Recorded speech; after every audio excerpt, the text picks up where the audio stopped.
Hey everyone, this is just a real quick video to talk about interfaith dating. So I get asked all the time, oh, I'm Jewish, but my girlfriend or boyfriend or fiance isn't. What should I do? Things of that nature. Okay, so we're really talking about several issues. The first issue is, do you think that your relationship is long term? Okay, because sometimes people don't really date in the long term. You're seeing someone, you maybe see them for like 3 or 4 weeks, you're not quite sure yet what's going on. So the thing is just to ask yourself, is this going to be long term?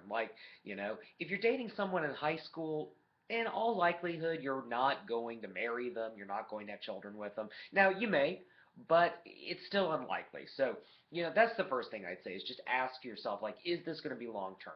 If it's not going to be long term, you kind of don't need to worry about it. So the next thing you got to concern yourself with is what kind of Jewish practice do you want to have?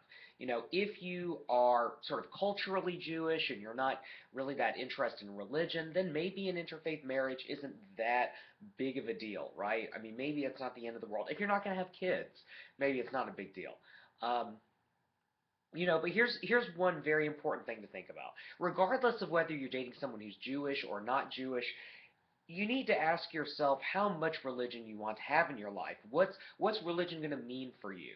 What is Judaism going to mean for you? And I'll give you an example. Joseph Lieberman, the senator, right? He actually said in an article once that his divorce, he was divorced and he got remarried to his current wife. He said that a big part of his divorce was the fact that he became more religious. And his wife was Jewish, but she just wasn't into it. It wasn't her thing. Listen, two Jewish people can marry each other, and in a sense, it can be an interfaith marriage. The big joke is,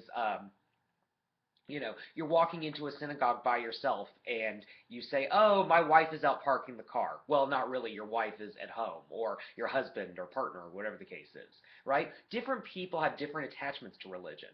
Here's another kooky example. There are people who will be in an interfaith marriage, let's say a Jew and a Christian, and they'll actually have a more Jewish life as a result of being with that partner, because even though that partner doesn't belong to that religion, they're still intellectually curious about religion, they're really into that kind of stuff. So, you may be dating someone who, although is not Jewish, may really be into Judaism and may not want to convert necessarily, but would be totally cool with raising kids Jewish and just really kind of into the customs and the traditions.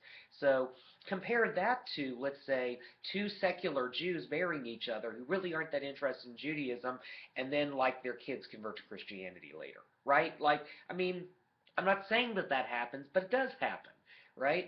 So just because two Jews marry each other doesn't mean that Jewish continuity is going to continue on. And at the same time, just because a Jew and a non-Jew marry each other doesn't mean that Judaism is going to be destroyed. It's really about the value that people put on the religion and the customs that they come from. So, if you really value Judaism, if you want to raise Jewish kids, if you want 100% certainty that that's the case, then you need to find another Jewish person who loves Judaism as much as you do. If you only really care about sort of this cultural identity of Judaism, then find another Jewish person who's only interested in the cultural stuff too. If you don't really care about any of it, then you probably aren't watching this video. So anyway, that's my quick and short answer.